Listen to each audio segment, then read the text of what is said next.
Feliz sábado, hermanos. Bien, feliz sábado. ¿Cómo estamos? Bien, excelente. Bien, como mencionó mi compañero, mi nombre es Carlos González, soy de Panamá. Y bueno, estoy muy feliz de poder estar con ustedes esta mañana. Quiero agradecerle en general a la Iglesia de Tilarán por extender esa invitación a través de nuestro compañero Ángel, tanto a mí como a mis compañeros. Es un placer para nosotros poder estar con ustedes. También agradecerle de manera especial a la hermana Sarita, que nos ha recibido en su hogar, ¿verdad? Por su hospitalidad, hermano, muchas gracias. Y bueno, qué emoción poder llegar un sábado más y poder tener el privilegio de poder compartir con ustedes la palabra de Dios. Pero antes de eso, quiero que ahí donde están puedan acompañarme en una breve oración. Oremos. Amadísimo Padre que estás en los cielos, en este momento queremos pedirte que ahora que vamos a estudiar tu palabra, puedas dirigirnos en este estudio, que puedas abrir nuestras mentes para entender tu mensaje, Señor, que puedas santificarnos en tu palabra, porque tu palabra es la verdad, Señor. Estas cosas te las pedimos en el nombre de Jesús. Amén. Muy bien. He tenido la oportunidad de poder visitar muchos lugares de Costa Rica, gracias a que me dedico al reportaje. Como mi compañero mencionó, llevamos ya poco más de 2 años en la universidad, pero estoy ya cursando el 3er año de la carrera. Y bueno, a pesar de que he visitado grandes lugares de Costa Rica, nunca había tenido la oportunidad de venir hasta aquí, hasta Tilarán. Y desde ayer que llegamos, a pesar de que la lluvia fue la que nos recibió, he podido ver la hermosura de este lugar y bueno, también la hermosura de su gente, en este caso pues ustedes que están aquí. Y me alegra mucho ver que la iglesia está bastante llena. No sé si se mantiene así normalmente los sábados, pero me alegra eso. Y bueno, no es casualidad que ustedes estén aquí en esta mañana. Dios tiene un mensaje para cada uno de ustedes y bueno, para eso vamos a prestar mucha atención a cuál es ese mensaje que Dios tiene para nosotros. Antes de abrir la Biblia, me gustaría ponernos un poco en contexto. Quizás no todos estén al tanto, pero actualmente en el mundo se está celebrando un evento de una categoría mundial. A mí personalmente me gustan mucho los deportes, por eso estoy al tanto de este evento. La hermana lo mencionó, ¿ya? Los Juegos Olímpicos. A ver, la historia de los Juegos Olímpicos se remonta a muchos años atrás. Oficialmente, como los conocemos ahora, se empezaron a realizar a partir de la década de 1890 aproximadamente. Pero desde muchos años atrás, incluso en la antigua Grecia, ya se celebraban estos Juegos Olímpicos.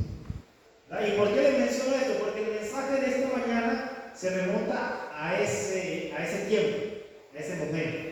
A unas palabras que Pablo mencionó en ese momento y que hoy en día aún resuenan, ¿verdad? Y más aún ahora que el mundo entero está sumergido también en este evento deportivo que son los Juegos Olímpicos. Pero para entrar más en contexto, debemos entender que Pablo durante su vida enfrentó muchos desafíos, entre ellos 2 encarcelamientos en la ciudad de Roma. Durante el primer encarcelamiento de Pablo, se conocía que estaba como en arresto domiciliario, ya que a pesar de que estaba encarcelado, podía recibir visitas, podía seguir con su ministerio a través de las cartas que escribía a sus discípulos, tanto Timoteo como Tito, o a las diferentes iglesias a las que iba dirigidas estas cartas.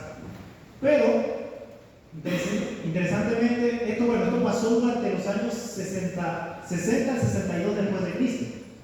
2 años después, en el año 64, hubo un evento que está incluso registrado en los libros de historia, que es el incendio de Roma. Ahora, este evento trajo algo muy feo para la comunidad cristiana en ese entonces, y es que el emperador Nerón culpó a los cristianos de este incendio, y empezó una persecución por los cristianos, y entonces nuestro querido Pablo, ¿verdad?, fue encarcelado nuevamente ahora en el año 64 después de Cristo, pero ya no era un arresto domiciliario como el que tenía 2 años atrás. ahora había sido encarcelado en una prisión fría y oscura, ¿verdad? Y en esta prisión ya no tenía las mismas oportunidades de tener visitas, ¿verdad? Y no solo eso, sino que debido a la persecución, muchos de sus amigos lo habían abandonado, por miedo a que también fueran encarcelados junto con él. Ahora, en medio de esta situación, de estas circunstancias, la preocupación de Pablo ni siquiera era su propia vida. La preocupación de Pablo era el bienestar de la iglesia, era la fidelidad de los hermanos. Y es por eso que en estas circunstancias él decidió escribir su última carta. ¿Saben ustedes qué carta fue esa? Esta es la segunda carta a Timoteo, ¿verdad? La última carta que escribió Pablo en estas circunstancias, y esta carta iba dirigida a la iglesia de Éfeso, pero especialmente a Timoteo, que era su discípulo que estaba trabajando en Éfeso. Entonces, en esta carta, él menciona unas palabras que vamos a estar estudiando a continuación. No se sabe si realmente Timoteo llegó hasta Roma para poder visitar a Pablo, pero lo que sí sabemos es que las palabras que mencionó Pablo ahí resuenan hoy en día. Y bueno, mi propósito es que al final de este mensaje nosotros podamos salir de este lugar convencidos o decididos también a pelear la buena batalla. Decididos a terminar la carrera y a mantenernos en la fe. No solo eso, sino también decididos o confiados en que el premio que nos espera al terminar la carrera es la corona de justicia. Amén. Y creo que con eso ya saben de qué versículo estoy hablando. Vamos a abrir nuestras Biblias en la segunda carta a Timoteo, en capítulo 4, versículos del 6 al 8. Y ahí encontramos el mensaje de esta mañana. Segunda de Timoteo, capítulo 4, versículos 6 al 8. Y antes de leerlo debemos entender que Pablo asemejaba la vida del cristiano como una carrera. No solo lo vemos en estos versículos, sino que lo vemos incluso en Corintios, cuando les menciona a ellos que nosotros como cristianos corremos una carrera para obtener un premio incorruptible, no como lo que hacían en ese entonces en los Juegos Olímpicos que se celebraban en Grecia. Ahora, menciona también esto aquí en Timoteo, pero también se va a Hebreos, en la carta a los Hebreos, el capítulo 2 y el versículo 1 menciona también algo muy importante, y es cómo debemos correr esta carrera. Y para esto, quiero mencionar 4 cositas importantes de ese versículo que estuvimos leyendo. No vamos a buscarlo, ya lo buscamos en la lectura bíblica, pero recordamos que el versículo decía que esta carrera se corre sin peso, ¿verdad? Sin pecado, y decía ahí con paciencia. Eso quiere decir que la carrera se corre sin prisa y sin pausa. ¿A qué me refiero? Pues cuando corremos en esta carrera de la vida, necesitamos despojarnos de todo peso. No necesariamente pecado, sino esas cosas que nos estorban de poder correr esta carrera de la vida. Incluso despojarnos del pecado que nos asedia. Todos, no sé cuál sea el caso de ustedes, pero todos luchamos con un pecado que nos asedia. ¿Verdad? Para unos puede ser quizás algún vicio, ¿verdad? Para otros puede ser el celular, por ejemplo, ciertas cosas que vemos ahí. Independientemente de cuál sea, Pablo nos recomienda que nos despojemos de eso. Y cuando nos dice que corramos con paciencia, es no ir apresurados. La vida tiene diferentes etapas. Debemos aprender a vivir cada uno a su tiempo, ¿verdad? Y con perseverancia, ¿verdad? O sin pausas, que es lo que menciona también. Ir constantemente, como dice la hermana, en esta carrera, sin detenernos. Ahora, con esto en mente, entonces sí vamos a ir a los versículos que tenemos en 2 de Timoteo, capítulo 4, versículos 6 al 8. Y bueno, esta carrera de la vida la he dividido en 2 etapas. La primera etapa la encontramos en los versículos 6 y 7, y la he llamado del inicio a la meta, ¿verdad? Y la segunda etapa la encontramos en el versículo 8, y la he llamado de la meta al podio, ¿verdad? O de decir al premio que vamos a ganar. Vamos a seguir primeramente a la primera etapa. Versículo 6 nos dice de la siguiente manera, leo para ustedes de la Nueva Versión Internacional: yo por mi parte ya estoy a punto de ser ofrecido como un sacrificio, y el tiempo de mi partida ha llegado. Dice el versículo 7, he peleado la buena batalla, he terminado la carrera y me he mantenido en la fe. ¿Amén? Entonces vamos a analizar este versículo. Lo primero que debemos saber es que Pablo estaba consciente de que el final de su vida estaba cerca, de que su final era inminente, ¿verdad? Él lo sabía muy bien. Ahora, en este versículo él exhorta a Timoteo, pero lo primero que dice en la primera línea del versículo es: estoy próximo a ser sacrificado. El término que usa Pablo, que nos menciona ahí, sacrificado, hace referencia o significa literalmente ser derramado como libación. ¿Para qué significaba eso? En el Antiguo Testamento, en el sistema de sacrificios, la libación era como el último sacrificio que se hacía. Después del holocausto y todo lo que pasaba el sacrificio, el último que se hacía era derramar hasta la última gota de sangre. Eso se le conocía como el sacrificio de libación. Entonces, Pablo aquí hace referencia a ese sacrificio, pero ahora refiriéndose a él, que él iba a ser derramado como un sacrificio de libación. ¿Qué significa eso realmente? Sabemos, si leemos todas las cartas de Pablo y el libro de Hechos, que Pablo había sacrificado casi todo lo que él tenía por la causa de Cristo. Había sacrificado su tiempo, su dinero, sus fuerzas, su familia, todo lo que tenía. Y ahora en sus últimos años de vida está dispuesto incluso a sacrificar su vida por la causa de Cristo, escribiendo su última carta a la iglesia de Éfeso, que iba dirigida a Timoteo, que era el que estaba en este lugar. Entonces, ¿qué nos dice eso? Pablo estaba consciente de que la vida cristiana o la carrera de la vida es como un sacrificio. Pablo estaba dispuesto a sacrificar todo lo que tenía, incluso su propia vida, por la causa de Cristo. Ahora la pregunta es: ¿cuántos de nosotros estamos dispuestos a sacrificar nuestra vida por Cristo? Amén, ¿verdad? Un poco dudosos. Pero ese debe ser nuestro deseo, ¿verdad? Sacrificar incluso nuestra propia vida por cumplir ese llamado al que Cristo nos ha hecho, ¿verdad? Sacrificar nuestra propia vida para el avance de la obra de Cristo. Ahora vamos a ver qué más nos dice el versículo. Sigue diciendo Pablo: el tiempo de mi partida está cercano. Ahora miren qué interesante de este término. Cuando Pablo dice mi partida, ¿verdad?, el término viene exactamente de la palabra, del término castellano análisis, ¿verdad? Él estaba analizando todo lo que él había hecho durante su vida, y por eso dice ahí el tiempo de mi partida. Y no solo eso, sino que esto tiene 4 significados diferentes que quiero compartir con ustedes. El primero de ellos es que, el tiempo de mi partida hacía referencia a cuando se desataba un animal de su yugo. Para los que saben un poco de agricultura, que se mencionó incluso en la lección, para arar la tierra se necesita, ¿verdad?, que 2 bueyes vayan junto con un yugo arando la tierra. Entonces, cuando se desata a estos animales de este yugo, ellos saben que es hora de descansar, que se terminó el trabajo que ellos tenían y pueden descansar. Entonces, Pablo, al decir esto, hace referencia a que la hora de su partida es descansar del trabajo. Esa es la primera.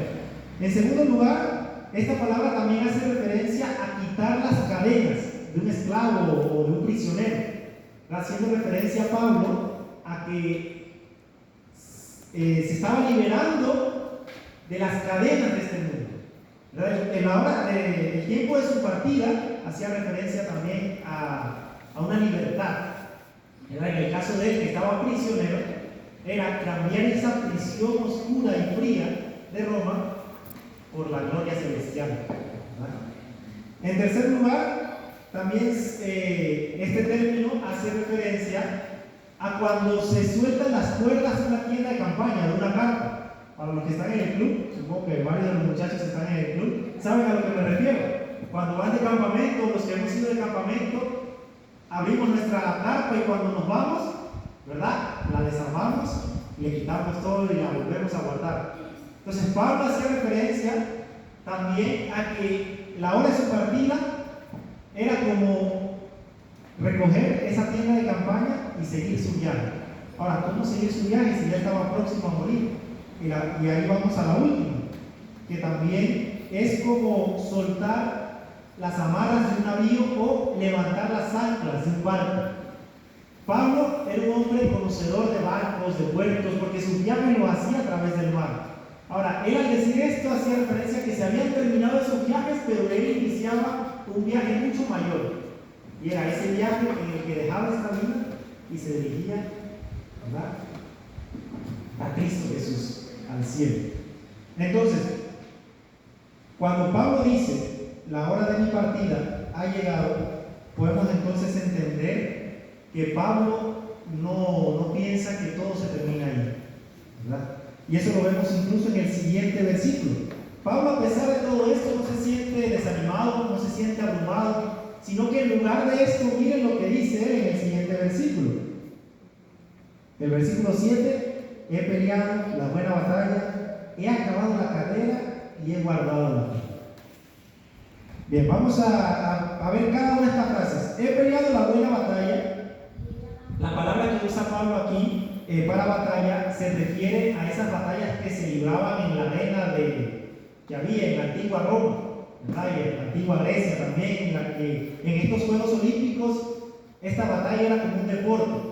Entonces, cuando él dice he peleado la buena batalla, se refiere a esa batalla. Pero no solo eso, sino que en estas batallas un atleta se sentía satisfecho cuando al terminar la batalla él había dado todo lo que tenía. Sea que hubiese perdido o hubiese ganado, él se sentía satisfecho, el atleta, cuando había dado todo lo que tenía. Y a eso se refiere Pablo cuando dice he peleado la buena batalla. Había dado todo lo que tenía de sí por la causa de Cristo. ¿Amén? Muy bien. Ahora, he terminado la carrera, refiriéndose ahora a otro de los Juegos Olímpicos, que no era la batalla, sino la carrera en la que corrían todos estos corredores. Y él dice, he terminado la carrera. Si bien es cierto, empezar la carrera es fácil. Muchos empiezan, lo difícil es concluirla, ¿verdad? Es terminar esa carrera. Y Pablo aquí dice que había terminado la carrera. Siente la satisfacción de haber terminado eso que inició. La satisfacción de haber llegado a la meta. Y finalmente dice ahí, me he mantenido en la fe. Y ahora, esta última frase también hace referencia a el idioma que se manejaba en ese momento. Esta frase significaba como cuando hacías un contrato comercial con alguien y al final, al cumplir este contrato, uno había mantenido todas las reglas del contrato. Es decir, no había fallado en nada, sino que el contrato se había cumplido a cabalidad por lo que se había acordado. Entonces Pablo, al decir he guardado la fe, o me he mantenido en la fe, hace referencia a que este contrato que él había hecho con Cristo desde su conversión, él lo había mantenido durante toda su carrera. Muy bien. Ahora, me gustaría compartir con ustedes una cita del Espíritu de Profecía que nos habla de esto. En el libro de Ministerio de la Curación, página 359, leemos: la vida del apóstol Pablo fue un constante conflicto consigo mismo. Su voluntad y sus deseos estaban en conflicto diario con su deber y con la voluntad de Dios. En vez de seguir su inclinación, hizo la voluntad de Dios, por mucho que tuviera que crucificar su propia naturaleza. Al terminar su vida de conflicto y al mirar hacia atrás y ver los combates y triunfos de ella, pudo decir: he peleado la buena batalla, he acabado la carrera y he guardado la fe. Amén. Eso nos lo dice el libro Ministerio de la Curación, página 359. Y bueno, para terminar esta etapa de la carrera, podemos entender que estos tres verbos, he acabado, he peleado, he terminado y he guardado, indican que una acción está totalmente completa.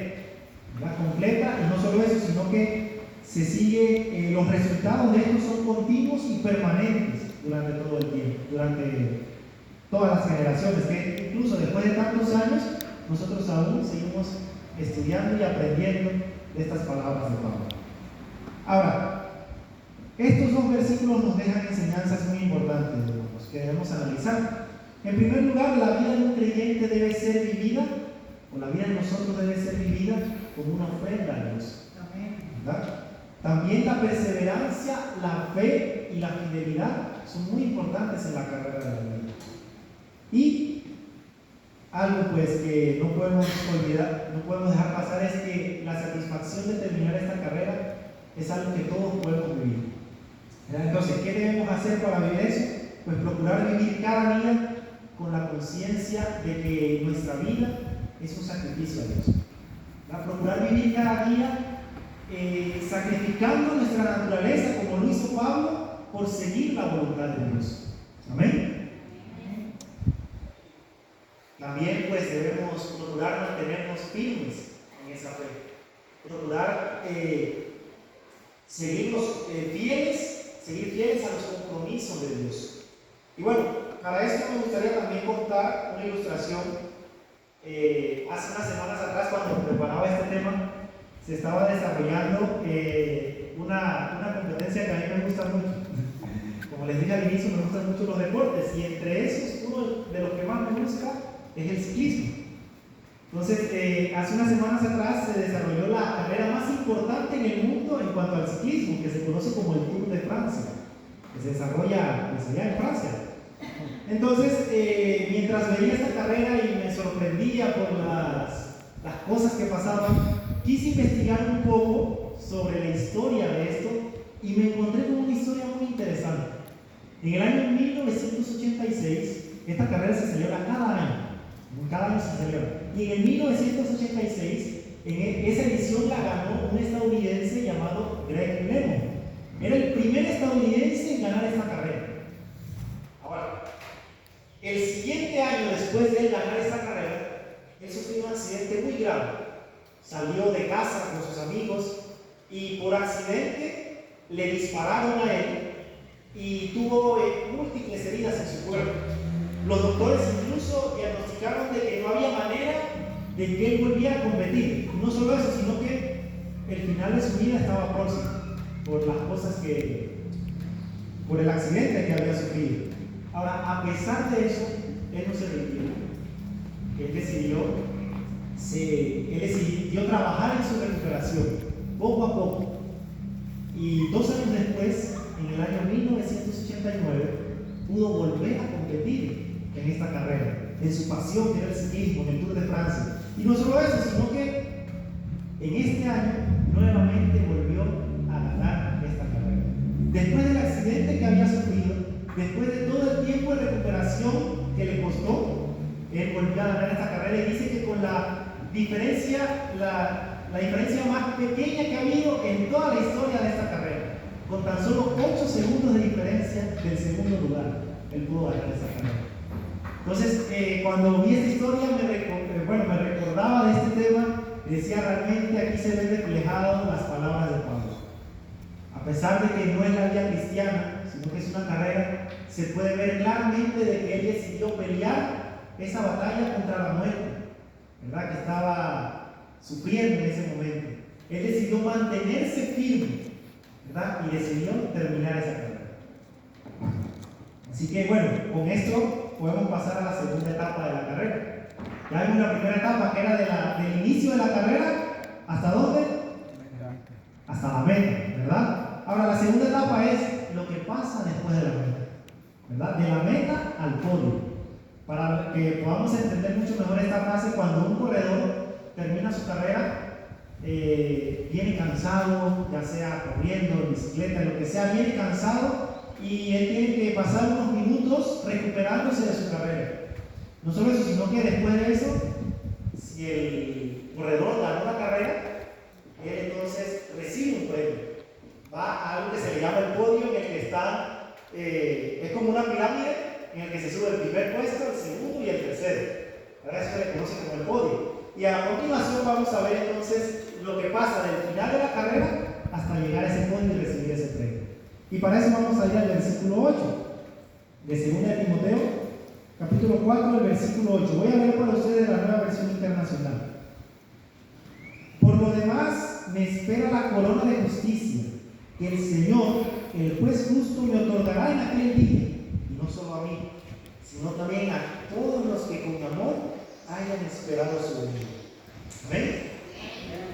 Miren qué bonito.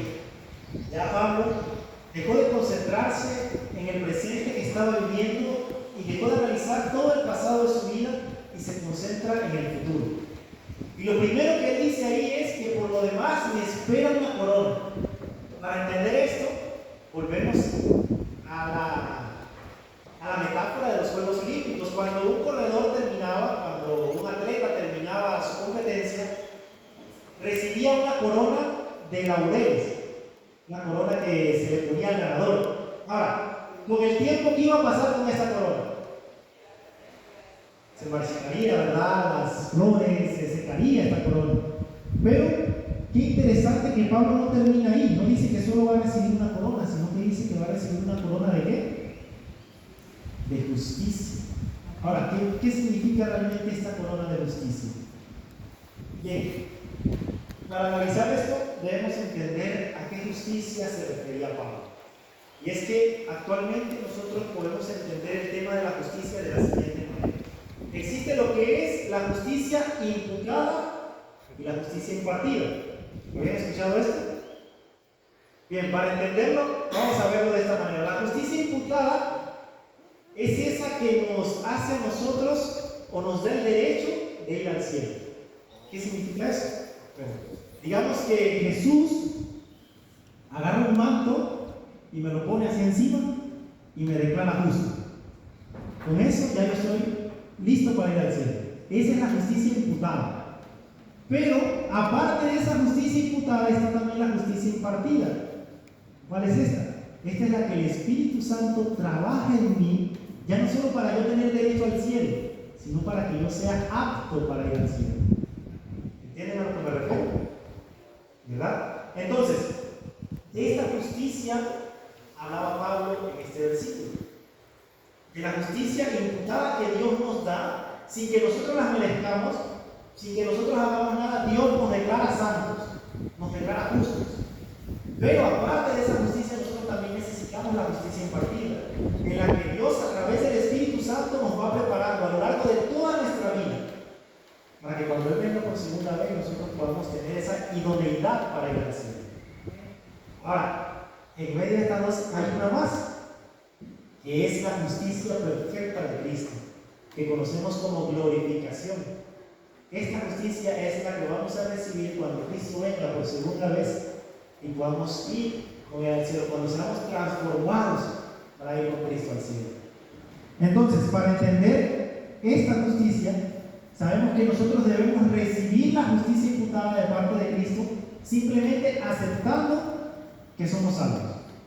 Aparte de eso, necesitamos recibir la justicia impartida de parte del Espíritu Santo cada día de nuestra vida. ¿Verdad? Y finalmente vamos a recibir esa corona de justicia, que es la justicia perfecta de Cristo cuando estamos listos para ir al cielo. ¿Amén? Aparte de eso, el versículo sigue diciendo, ya en la parte final, el cual me dará el Señor juez justo en aquel día, refiriéndose a Cristo durante su segunda venida. Y miren lo bonito de este versículo. Dice Pablo, y no solo a mí, sino también a todos los que aman su venida. Entonces quiere decir que este versículo o esta promesa también es para cada uno de nosotros. ¿Cuántos amamos la segunda venida de Cristo? ¿Cuántos ansiamos que Cristo venga por segunda vez?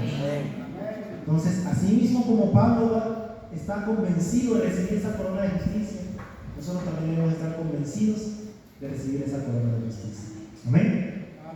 Y quiero compartir con ustedes otra cita del Espíritu de Profecía. Ahí mismo en el Ministerio de Curación, unas páginas más adelante, nos dice: la vida cristiana es una batalla y una marcha. En esta guerra no hay descanso. El esfuerzo ha de ser continuo y perseverante. Solo mediante un esfuerzo incansable podemos asegurarnos la victoria contra las tentaciones de Satanás. Debemos procurar la integridad cristiana con energía irresistible y conservarla con propósito firme y resuelto. Eso nos lo dice la sierva del Señor en el Ministerio de Curación, página 359. Ahora, sin duda, vemos que este versículo también trae principios y verdades que son para nosotros hoy en día. Podemos mencionar, por ejemplo, la esperanza de recibir esa corona de justicia. Ya lo que acabamos de ver. Vamos también ver el juicio justo en el cual